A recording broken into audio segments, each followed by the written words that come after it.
Hi, my name is Miss Dana and I'm with the Greater Valley YMCA, and today we are going to be learning how to make a kite out of recycled materials. Now, with making a kite, you can learn about ideas of science such as wind and how wind can have an effect on items. So that's going to be the objective of this activity and how we're going to tie in recycled materials and exploring wind. So what you're going to need before we start our activity is some materials that you could have around your yard, or if you go on a hike, maybe you could collect some. I have sticks here. You can also use skewers if you have those at home. Those are some materials that you could use as well. Anything that's sort of straight and will sort of make the base of our kite. So I have some leftover Christmas ribbon here that we're going to be using in a couple different ways in our kite. So I have a piece here, and we're just going to use this piece to kind of wrap around to anchor our two sticks together, skewers, whatever you're using. Just sort of wrap it around, make it tight so it really holds on. When you're wrapping it, if it's tighter, the sticks will stay together better when you're connecting it. So once you have it wrapped around quite a few times, we're going to tie it off so it stays. Okay, so you can go ahead and tie that string on, and you can cut off the excess once you tie it, or just keep tying it around until the little ribbons aren't sticking out anymore. And then the next thing that we're going to use is a recycled plastic bag from the store. So I have my plastic bag here. You're going to want this bag to be somewhat symmetrical, so you can fold over the top, and we're just going to sort of cut that top off, so that way we have more of a symmetrical shape for our kites. There's lots of different styles of kites, and we're going to do a more traditional style today. But if you have different recyclable materials, such as boxes, you can make different things such as different types of box kites and stuff like that. But today we're just going to do a more traditional kite, and we're going to use a recyclable plastic bag to do that.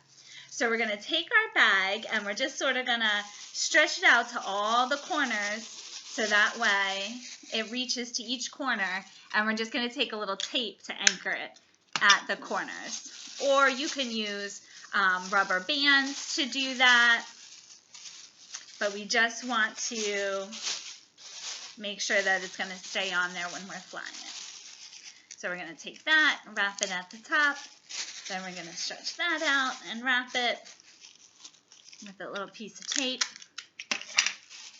Wrap the corners, just that way that they're attached to each other and they're going to stay when you're flying it. I'm going to tape on this corner, and then I think my bottom corner, I think I'm going to need to cut off a little bit of that stick. And that's okay if you need to adjust it. I think the fun thing about making a kite at home is that you probably will have some trial and error, and that is a part of the scientific process.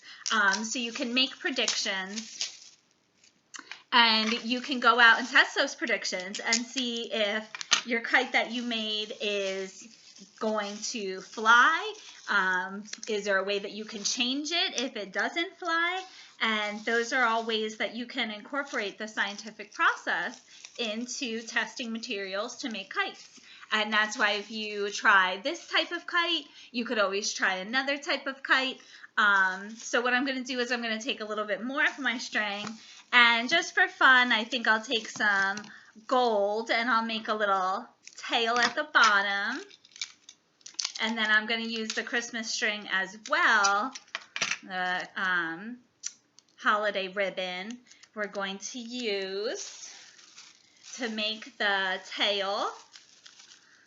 And then you can use the string. It looks like I have a lot of silver on here, so I think I'll take my silver off.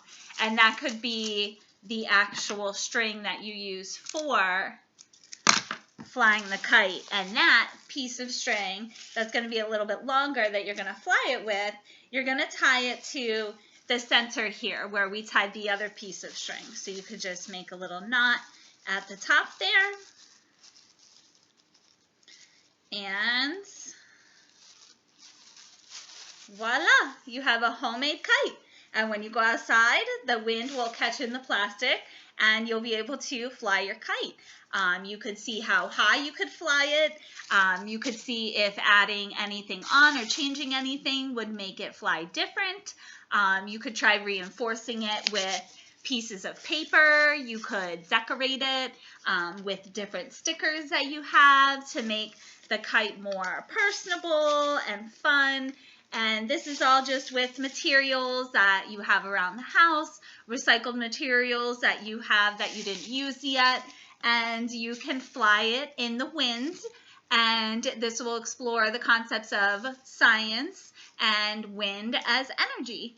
So I hope that you guys had fun watching me make a kite today, and you can go outside and you can make your own kites and you can fly them, and it'll be good gross motor activities, running and moving our large muscles. So that will be a fun tie-in to going outside and exploring wind. And like I said, you can make different styles of kites, so you don't have to just make the more traditional styles. You could look into box kites and different kinds of kites and see what kind of kites you guys can come up with and make and fly outside. All right, happy kite flying. Thanks, guys. Bye.